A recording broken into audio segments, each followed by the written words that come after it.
और इसलिए रात भर जग के सवेरे 4 बजे मैंने तय किया कि हर महीने अपनी बहनों के खाते में 1000 रुपया डाले जाएंगे।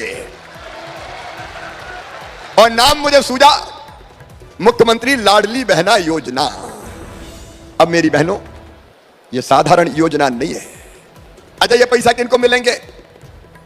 हर परिवार में जो विवाहित बहन ससुराल चली गई उसको मिलेंगे। ससुराल जो पहुंच गई, 23 साल की न्यूनतम उम्र। और परिवार का मतलब मैं आपको इसलिए समझा रहा हूं कि इस योजना को आपसे मुझे लागू करवाना है। परिवार का मतलब, सब मेरी बात ध्यान से सुन रहे हैं? पीछे तक बताओ, सब सुन रहे हैं? तो परिवार का मतलब है पति पत्नी और उसके बच्चे, ये एक परिवार। तो एक बहन का एक परिवार। अब आप ये बताओ, 1000 रुपया हर महीना मिलेगा तो साल भर में कितने होंगे? 12,000। लेकिन आप सोचो, घर में अगर 2 बहुएं हुई तो दोनों को मिलेंगे। अरे दोनों को मिलेंगे कि नहीं मिलेंगे? तो कितने मिलेंगे? 24,000। अच्छा, कई जगह 2 नहीं, बड़ी भी है, मंझली भी है, संजली भी है, बिचली भी है और छोटी भी है। तो हर एक बहन को मिलेंगे। तो 2 हुई तो 24,000, 3 हुई तो 36,000, 4 हुई तो 48,000। तो बहन को तो मिलेंगे ही। लेकिन बहन का परिवार अगर किसान परिवार हुआ तो 6,000 मोदी जी दे रहे हैं, प्रधानमंत्री जी, 4 मामा दे रहा है। तो कुल कितने और मिलते हैं? 10,000। तो 10,000 और जोड़ लो, कितने हो जाएंगे? और मेरी बहनों, अगर बूढ़ी सासू जी घर में हुई तो उनको अभी पेंशन कम मिल रही है, तो सासू जी की भी पेंशन बढ़ा के कर दूंगा 1000। तो सासू जी को कितने मिलेंगे? अब हिसाब लगाओ कितने हो गए। अब बताना, जिंदगी बदल जाएगी कि नहीं? अरे जोर से बताओ, बदल जाएगी कि नहीं? ऐसी योजना पहले कभी बनी क्या? यह दुनिया की सबसे बड़ी बहनों के सशक्तिकरण की योजना है। और यह योजना बना के मेरा जीवन धन्य हो गया, सफल और सार्थक हो गया। डराया पैसा बहुत लगेंगे, तो मैंने कहा लगेंगे तो लगेंगे, बहनों के लिए लाऊंगा, भैया काय के लिए। अब इससे देखिए, आर्थिक स्थिति तो सुधरेगी, मेरी बहनों की इज्जत घर में बढ़ जाएगी। जब सासू जी को यह पता है कि बहू रानी के खाते में हर महीना 1000 रुपया आ रहे हैं, तो सासू जी कहेगी, अरे बहू की रोटी में भी घी चुपड़ो रे। और जब सासू जी का 1000 रुपया आएगा तो बहू कहेगी, माता जी के पांव दबा दूं सोने के पहले। तो बताओ, सास बहू का प्रेम बढ़ेगा कि नहीं? अरे जोर से बताओ, बढ़ेगा कि नहीं? सास बहू का प्रेम भी बढ़ जाएगा, सचमुच में। और देखो, भाई तो पैसे का दुरुपयोग सबकी बात नहीं कर रहा, लेकिन अगर भाई के हाथ में पैसा है तो हो सकता है कोई कोई उसका गलत उपयोग भी कर ले, लेकिन बहन कभी भी गलत उपयोग नहीं करेगी। देखो, परिवार कैसे सुधरेगा? जब बहन बच्चों के लिए दूध लाएगी, सब्जी लाएगी, दाल लाएगी, जरूरत पड़ी तो थोड़ी बहुत दवाई लाएगी, सबसे पहले बच्चों का ध्यान रखेगी, तो पोषण का स्तर सुधरेगा। और थोड़े बहुत पैसा बचा के भी रखेगी मुसीबत के टाइम के लिए। और अभी तो पतिदेव से पैसा मांगती थी, लाओ माए के जाना, जरा 500 रुपया तो दे दो, तो पतिदेव डांट देते थे, नहीं है, जब देखो तब लगी रहे पैसा मांगने, नहीं है मेरे पास, तो वो महसूस कर रह जाती थी। अब कभी पतिदेव को जरूरत पड़ी और कहीं से पैसे का इंतजाम नहीं हुआ और पतिदेव का मोह उतर गया, चेहरा उतर गया, तो कहेगी, गुड्डू के पापा चिंता मत करो, जे धरे ले जाओ। तो पति का सहारा भी बन जाएगी। बताओ, बन जाएगी कि नहीं बन जाएगी? तो यह योजना बहन की इज्जत और सम्मान घर में बढ़ाएगी। और मेरी बहनें जरा इज्जत से जिएंगी, आत्मसम्मान से भरी रहेगी कि मेरे हाथ में भी कुछ है, मेरे हाथ में भी कुछ है। मेरी बहनों, इस योजना को आपको लागू करवाना है। और इसके साथ एक काम और किया है, 1 अप्रैल से शराब की दुकानों में जितने अहाते थे, दारू के सारे अहाते बंद कर दिए जाएंगे।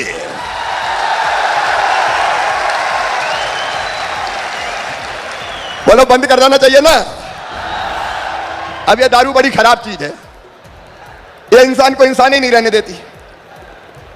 अहाते में पी और हिलते डुलते गिरते पड़ते सड़क पे निकल के आए, कभी गिर गए, और कई वैसे गाड़ी चलाने लगते हैं। तो गाड़ी चलाने लगते नशे में तो खुद ही यमदूत बन जाते हैं, कई बार खुद भी चले जाते हैं, दूसरे को भी ले जाते हैं।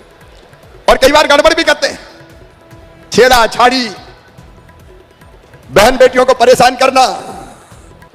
और इसलिए कोई भी दारू की दुकान हो, दारू का वो तो हाथे बंद ही हो जाएंगे, सड़क हो, कहीं बैठ के दारू नहीं पी पाएगा। पीना है तो बोतल लेके घर जाओ।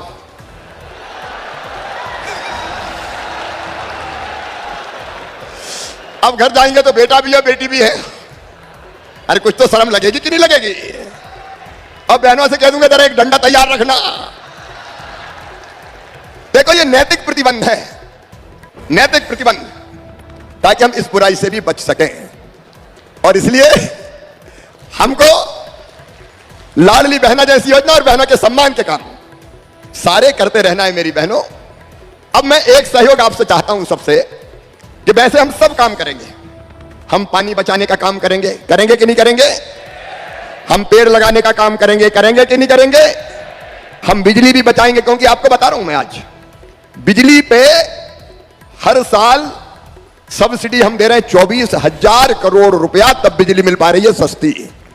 लेकिन अगर फालतू बिजली ना जले, केवल जरूरत हो तब जलाए, नहीं दिन है और तो भी स्विच ऑन, 4 बल्ब जल रहे हैं। अरे भैया जरूरत क्या है, एक है तो एक ही जलाओ। मैं सीएम हाउस में जब उजाला होता है तो कभी बल्ब नहीं जलाता, मैं खुद बंद करता हूं मेरे कमरे का। जरूरत क्या है? और मेरी सीएम हाउस में अगर काम करने वालों से अगर कहा सुनी होती तो इसी पे कि ये बिजली के स्विच बंद करो, फालतू बिजली जला रहे हो।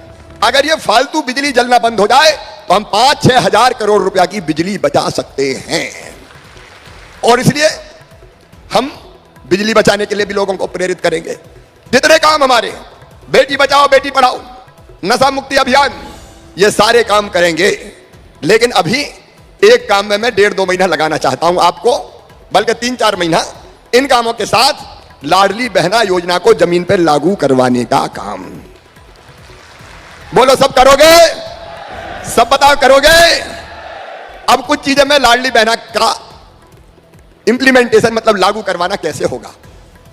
नंबर 1, बहनों को यह भरोसा दिलाना कि तुम्हें परेशान होने की जरूरत नहीं है, कहीं नहीं जाना, हम तो हैं ना, हम आवेदन भरवाएंगे, चिंता मत करो। आवेदन के लिए देखो 3 चीजें, 1, 2.5 लाख रुपया से कम आमदनी वार्षिक। 2.5 लाख रुपया का मतलब हुआ हर महीने 20,000 रुपया तक की आमदनी, उससे ज्यादा नहीं होना चाहिए। तो मैं समझता हूं अधिकांश बहनें इस श्रेणी में आ जाएंगी। आ जाएंगी कि नहीं आ जाएंगी? 2.5 लाख रुपया वार्षिक से कम की आमदनी, या 5 एकड़ से कम जमीन, 5 एकड़ तक जमीन होनी चाहिए। उससे ज्यादा है तो फिर बड़े आदमी है, फिर 1000 रुपया की कोई उतना मतलब नहीं है। कोई 4 पहिया वाहन, जीप, कार, उसके मालिक नहीं होना चाहिए। और ये शर्तें, विवाहित बहन 23 साल से लेकर 60 साल तक की उम्र की। अब ये साधारण चीजें, और आवेदन भरना है 25 मार्च से। कब से भरना है? अरे बोलो ना, 25 मार्च से। और आवेदन गांव में ही भरे जाएंगे, शहर में वार्ड में भरे जाएंगे, गांव में ही टीम जाएगी।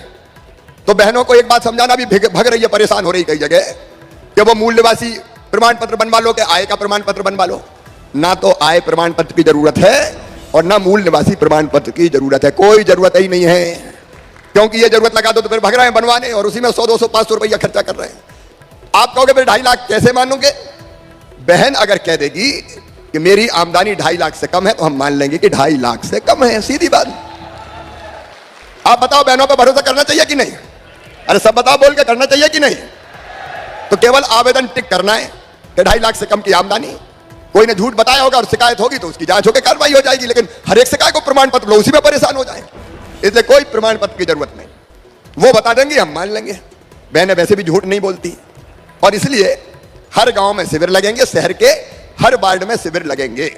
वार्ड बड़ा होगा तो 3-4 शिविर लगा देंगे। और एक बात और आप ध्यान रखना, एक दिन शिविर नहीं लगेगा, जब तक पूरे आवेदन नहीं भर जाते तब तक शिविर लगा ही रहेगा गांव में।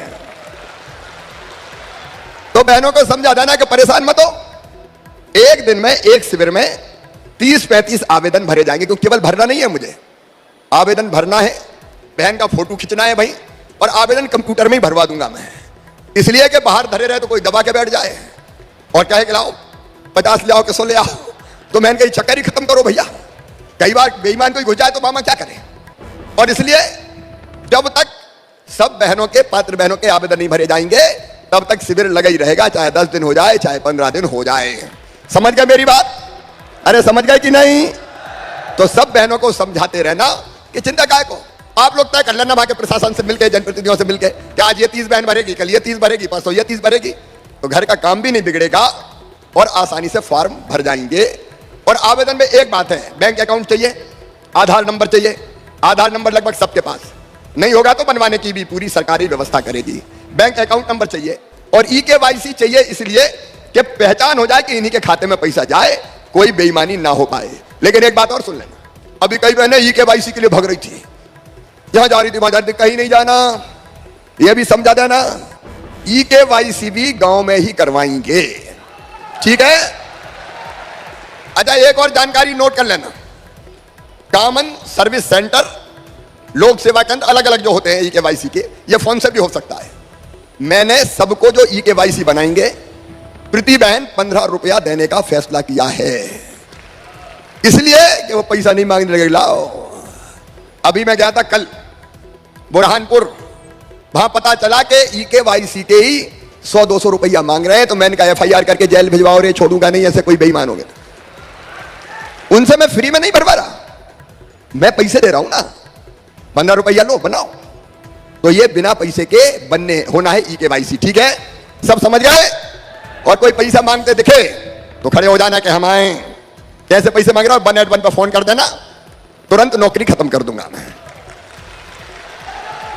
ये जानकारी आपको होना चाहिए। हाँ, कुछ जगह ऐसी हो सकती है जहां EKYC के लिए दूसरे गांव, जहां कनेक्टिविटी नहीं है ना, काम ही नहीं करते, सिग्नल नहीं रहते, तो दूसरे गांव ले जाना पड़ेगा, तो वहां भी बहनों को जाना नहीं है, गाड़ी मैं करवाऊंगा, उनमें बिठवा के ले जाऊंगा। भाभी खुद को नहीं जाना है, भाभी हम गाड़ी की व्यवस्था करके भेजेंगे, कर्मचारी जाएंगे बनवा के लाएंगे। अरे शिवराज, तेरे होते हुए बहनों को परेशानी हो गई तो तेरे मुख्यमंत्री होने का मतलब ही क्या है रे? और इसलिए सारी व्यवस्था बनाई है।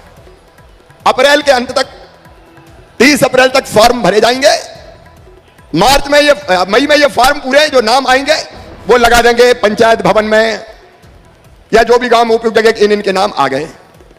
कोई को आपत्ति होगी, कोई छूट गया तो वो हो जाएगा, कम रह गए। और 10 जून से बहनों के खाते में 1000 रुपया महीना जाना शुरू हो जाएगा।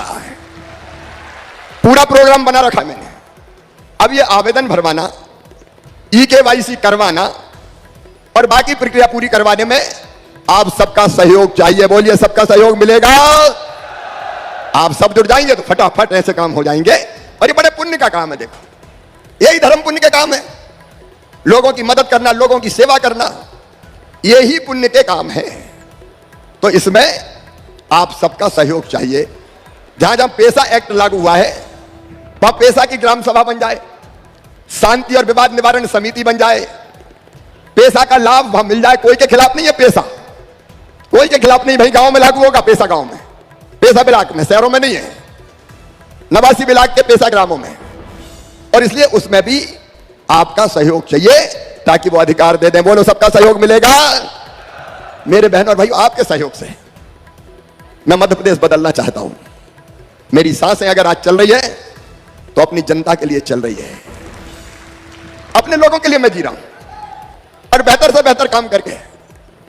कितनी चीजें, एक काम और सहयोग चाहिए। एक बनाइए मुख्यमंत्री बाल आशीर्वाद योजना, कोविड के टाइम बनाई थी। अगर कोई बच्चा बिना मां बाप का है, कोविड में चले गए, तो उसको सड़क पर कैसे छोड़ दूं भैया? इसलिए हमने तय किया 5000 रुपया महीना उनको हम पेंशन देंगे, राशन देंगे, फीस जमा करेंगे। अब मेरे मन में आया कि भैया बिना ही कोविड के अगर कोई चले गए माता पिता, तो वो बच्चे कहां जाएंगे रे? और वो सड़क पर है तो तुझे मामा कहलाने का कोई हक है क्या? और इसलिए अब मुख्यमंत्री बाल आशीर्वाद योजना सब अनाथ बच्चों के लिए मैंने लागू कर दी है। सब अनाथ बच्चे अगर कोई है तो, और उनको जो रखेगा उनको 4000 रुपया महीना दूंगा मैं, ताकि उन बच्चों का लालन पालन ठीक हो सके। तो आप पुष्पटन समिति, नवांकुर वाले, CM CLDP, बाकी संगठन, जन अभियान परिषद, इस काम में लग के इन बच्चों की भी सेवा करें, ताकि कोई अपने रहते हुए अनाथ ना कहला पाए। मेरे बहनों और भाइयों, अनाथ ना कहला पाए। ये लोगों की जिंदगी बदलने का अभियान है। मुख्यमंत्री मेधावी विद्यार्थी योजना में सारे मेधावी विद्यार्थी कोई जाति समाज के हो, सबके फीस भरने का हमने फैसला किया है, कितनी भी हो, मेडिकल की, इंजीनियरिंग की। और एक बात और आज मैं बताना चाहता हूं, ये कांग्रेस ने बड़ा षड्यंत्र किया। अंग्रेज चले गए, अंग्रेजी लाद दी बच्चों की मुंडी पे, अंग्रेजी लाद दी कि मेडिकल की पढ़ाई अंग्रेजी में होगी, इंजीनियरिंग की पढ़ाई अंग्रेजी में होगी। अब आप बताना मेरे बहनों और भाइयों, गरीबों के गांव के बच्चे अंग्रेजी जानते हैं क्या? किसानों के बच्चे अंग्रेजी जानते हैं क्या? यह षड्यंत्र था कि मुट्ठी भर कुछ लोगों के बच्चे ही डॉक्टर इंजीनियर बने, बड़े पदों पर पहुंचे, धन्नू मन्ना कल्लू पन्ना रह जाए बेचारे।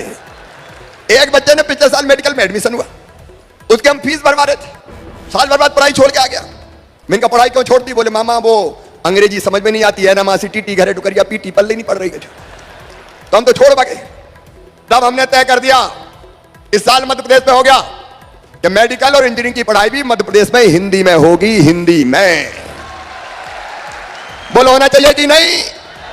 यह सारी व्यवस्थाएं बदलने का काम अपन कर रहे हैं, और इसी में आप सबका साथ चाहिए। देखिए एक नया मध्य प्रदेश बना रहे हैं अपन, किसानों की योजना है, गरीबों की योजना है, मुख्यमंत्री भू आवासीय अधिकार योजना। रहने की जमीन नहीं है तो जमीन के टुकड़े का मालिक बनाएंगे, कोई बिना जमीन के टुकड़े के मध्य प्रदेश में नहीं रहेगा, रहने की जमीन हर एक की होगी साहब। क्यों नहीं होना चाहिए? जब भगवान ने पैदा किया तो इतना हक तो दिया है कि इतनी जमीन का टुकड़ा तो मेरा अपना हो। आज सब योजनाओं की जिक्र नहीं करूंगा, लेकिन ये मैं सब करना चाहता हूं तो अकेले सरकारी तंत्र के भरोसे नहीं, इनको लागू करवाने में समाज का सहयोग चाहता हूं, आपका सहयोग चाहता हूं।